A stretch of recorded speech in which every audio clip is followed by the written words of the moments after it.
ibadah yang paling mulia di sisi hadrat Allah Subhanahu wa taala di dalam bulan Ramadan setelah seorang sudah menyempurnakan ibadah yang wajib daripada puasa, daripada salat pada awal waktunya dan sebagainya.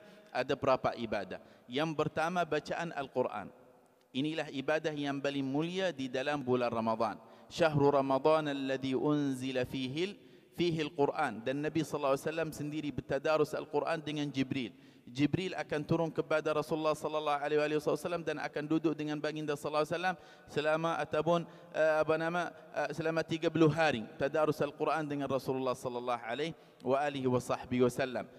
Yang kedua, qiyamul lail. Qiyamul lail. Berusaha untuk mengimarahkan qiyamul lail dengan beribadah kepada Allah Subhanahu wa taala.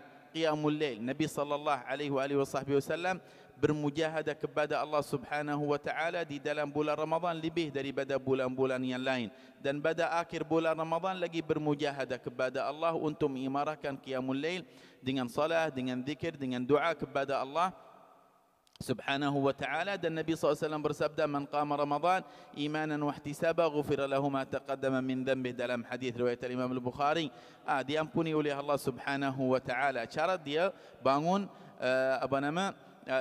sebanyak 30 hari, bukan 1 hari, 2 hari, 3 hari. Inilah ibadah yang kedua.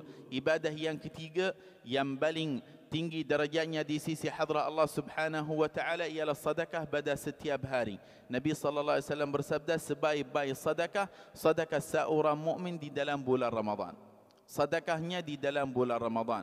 Kemudian ibadah yang keempat yang sepatutnya kita jaganya juga di dalam bulan Ramadan, beriktikaf di dalam rumah Allah Subhanahu wa taala. Jadikanlah sebahagian daripada waktumu beriktikaf di dalam rumah Allah Subhanahu wa taala, khususnya pada sebelum terakhir daripada bulan Ramadan. Inilah amalan baginda sallallahu alaihi wasallam yang tidak berhajat kepada amalan-amalan tersebut. Dah dijamin oleh Allah Subhanahu wa taala masuk syurga Allah. Tidak ada siapa yang akan masuk sebelum baginda sallallahu alaihi wasallam. Tapi baginda juga beriktikaf di dalam bulan Ramadan.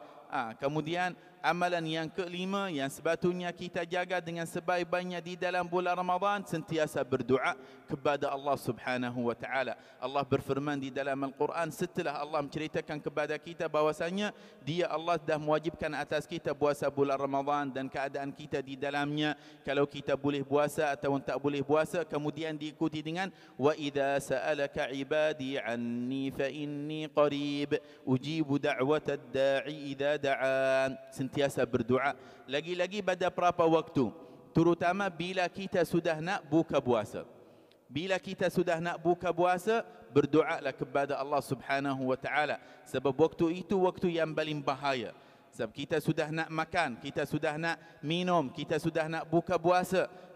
Kamu dah sabar berapa belas jam, lagi sikit sahaja minta doa kepada Allah Subhanahu. Doa pada waktu tersebut makbul. Nabi sallallahu alaihi wasallam bersabda, doa us-saim, doa orang yang puasa ketika dia nak puasa, ketika dia nak buka puasa, dikabulkan oleh Allah Subhanahu wa taala. Lis-saim farhatan, dua kebahagiaan diberikan oleh Allah Subhanahu wa taala kepada orang yang puasa.